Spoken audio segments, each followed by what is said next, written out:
Parte 11 párrafo 4 La falacia y la fuerza bruta juntas. Ya la Iglesia Católica ha tomado forma de Estado y tiene gobierno político que le asegura una vida como ha pretendido su político jefe, entra en un periodo de dominación y su primer acto de gobierno es monopolizar todos los cultos de las otras religiones de cuyas doctrinas forman una teología metafísica irracional y dogmática, y esa será su constitución que anteponen a todas las constituciones que las otras le entregaron. Con buena fe al astuto Manuel I,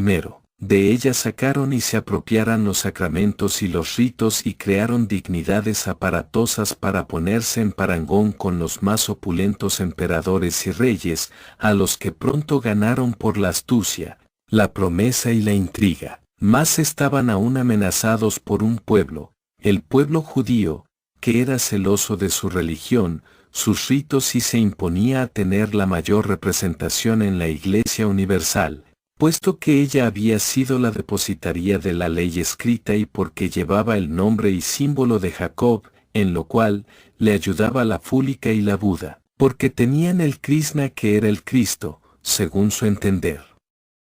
Pero Manuel I sabía que el Cristo no era una persona, y sí un mito, y que Jesús solo recibió el nombre de Cristo por desprecio e irrisión, y por tanto, no procedía llamar cristiana a la religión que se establecía con carácter positivista. Pero la presión de los cristianos de la primera iglesia fundada por Pablo, la indiferencia religiosa de Manuel I,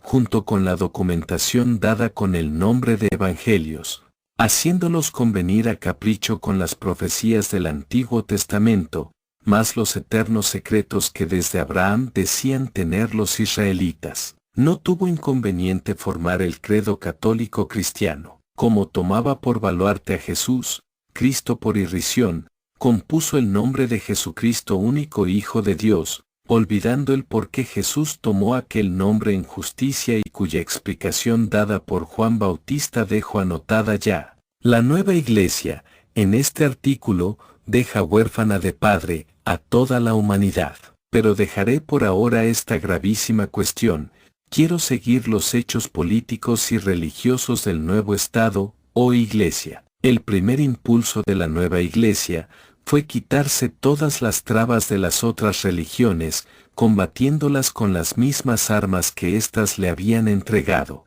Pero estas armas no vencerían a sus enemigos, porque eran su propia sangre y databan sus doctrinas de muy antiguo. Era, pues, necesario la espada y la unieron a la cruz, la cual fue concedida a los emperadores y reyes para remate de sus coronas, al propio tiempo que se les concedían títulos de príncipes de la Iglesia y se les concedían absoluciones y la santa unción de la Iglesia, que tenía en depósito, según los cánones y teologías hechas ya por esa religión, las gracias y dones de Dios para repartir. Ganados así algunos reyes ilusos, ya disponía el pontífice de las armas de los reyes.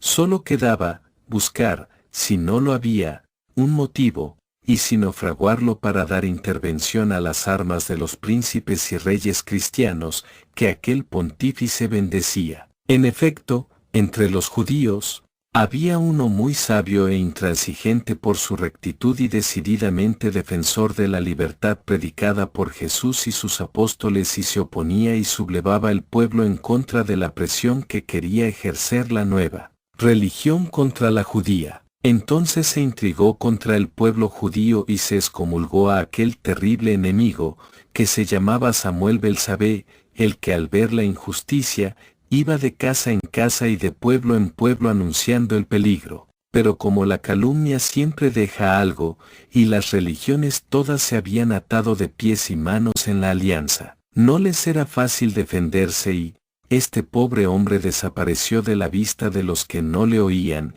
y como pesaba sobre él la calumnia de que le había negado el agua a Jesús, a quien no había conocido en persona puesto que vivió 250 años más tarde, pero como la Iglesia había resucitado a Jesús y la Iglesia necesitaba el agua del concurso de todas las religiones, y este personaje se oponía al derecho de supremacía que se abrogó desde la famosa alianza a la Iglesia Católica, en la que según su expresión vivía Jesús en su seno. Negar obediencia y trabajar para que el pueblo judío no diera obediencia, era negar el agua que esta iglesia necesitaba. Lanzó el anatema entre los cristianos contra aquel pueblo turbulento y celoso de su antigua religión. Se fraguaron absurdas leyendas y maldiciones, tomadas precisamente de los libros de los judíos, en los cuales hay tantas lamentaciones y profecías de destrucción parabólicas.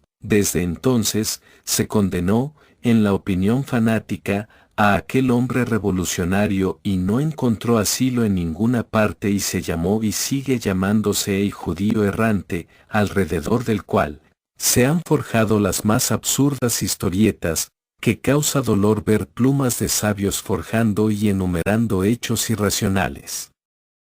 Pueden tanto los prejuicios. Poco más tarde, se inician las cruzadas, y Constantino, que fue el alma política de la alianza, arremete contra el pueblo judío y lo destruye. Es el primer hecho del estado político de calumnia y de intriga del gobierno de la Iglesia Católica. Voy a hacer resaltar en honor de la justicia, lo absurdo, arbitrario y criminal de este hecho. El Papa Manuel I